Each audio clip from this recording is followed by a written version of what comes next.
All right, just hours from now, the Senate's set to reveal its new version of the health care bill, and not without pressure from the president. Listen.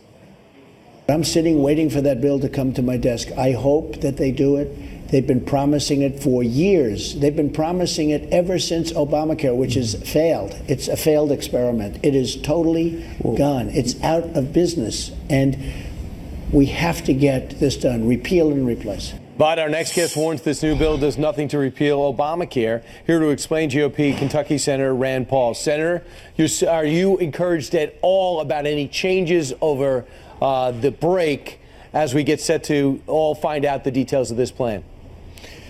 Yeah, unfortunately, the new plan actually doesn't repeal Obamacare. It keeps about half of the Obamacare taxes, keeps most of the Obamacare regulations, keeps most of the Obamacare subsidies, and it creates a giant insurance bailout super fund. And I just can't vote for a bill that creates a $200 billion fund to bail out insurance companies. I'm just not for that. I promised to repeal Obamacare, not to continue Obamacare. You know you can't repeal it because you don't have 60 votes to replace it. So that's not going to happen. So judging by the fact that this bill, even with its faults that you just, as you view it, this bill is better than Obamacare. Why not pass it and then make it better over the next 3 years and maybe over 5 years through your Health and Human Services Secretary? I don't know that this is better than Obamacare. We keep in place the fundamental flaw of Obamacare. The fundamental flaw of Obamacare, which has caused the death spiral, is that we tell people, hey, you don't need to buy insurance now. You can get it after you're sick. What a great deal. And we have these regulations that make it really expensive for young, healthy people. All of that remains. And so the Republicans don't fix the death spiral of Obamacare. They subsidize it. So this nearly $200 billion insurance bailout fund is to subsidize the death spiral. We don't fix the death spiral. Well, tell me about this $200 billion that doesn't fund. repeal Obamacare and doesn't fix it. Tell me about the $200 billion fund you're referring to.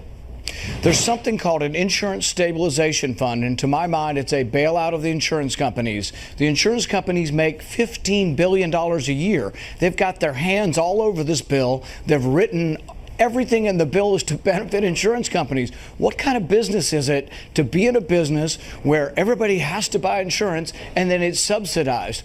Insurance companies don't need taxpayer money. I think it's a crazy idea, and I just can't support more big government. I promised people I would repeal Obamacare. This bill doesn't repeal it. In reality, I was listening to Jason Riley, a conservative columnist on Sunday, who might be as conservative as you, and he says, in reality, in today's America, you cannot take back an entitlement. You can shape it, you can work around the edges, but you cannot do it all over again, especially with just one party. I disagree. See, I think we can offer something better than Obamacare. What I've been offering is there's 27 million people that were left behind by Obamacare who have no insurance currently. What I've been offering is a plan that would offer insurance to all of them at a cheaper price. Let every individual in this country, plumbers, pest control, carpenters, welders, let them join together in associations so they can get group insurance at a cheaper price. But you have to believe in freedom. You have to believe that leaving people alone, that the marketplace will bring the prices down. Senator Paul, no one questions your intellect and experience, especially with your medical background. However, I look at a guy like Senator Ron Johnson, who's conservative, says, I'm going to try to make this better, but he looks like he is ready to get on board. Ted Cruz has an amendment. He wants to be part of it. I get the sense that he would bite his tongue and get on board. If it would show a victory for Republicans and be better, and you can make it better, why not do it? And then over the course of time, through a president that believes what you believe in many cases, who you get along with, at least golf with, why not gradually make it better rather than just drop it and lose? No, I think it's not an either-or situation. I think you can still have a conservative, clean repeal.